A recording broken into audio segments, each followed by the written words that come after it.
Guys, papakita namin sa inyo ang pangalan ng manok na crossbreed. Pasok!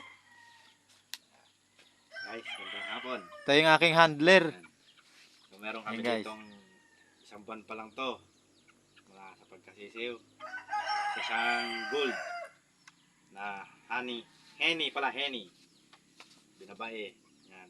Straight comb siya. Ang kanyang inahin ay lemon. Babae ang inahin yan.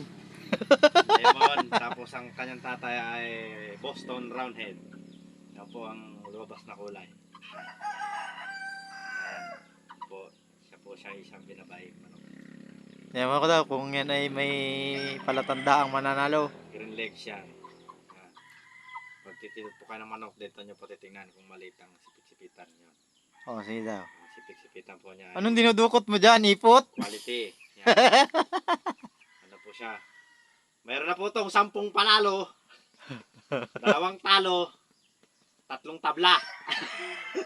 Tantad na yun ang sugat. Ano po ito, ang pakainan po nito ay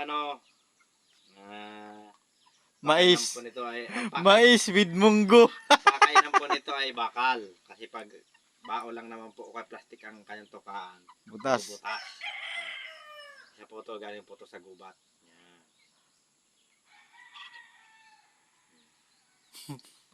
Yan po, binabay. Anong tawag dyan? Binabay.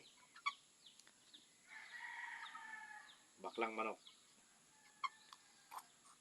Pag-tirak na po ito, pag tirak niya po nito ay nagigising ang buong baryo.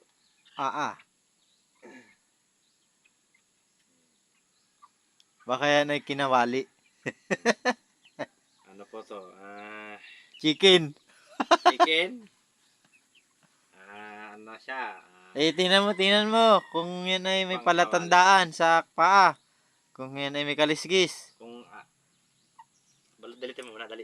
So, mag-condition ng manok. Dalitin mo, wag may post. Ulitin mo, dali.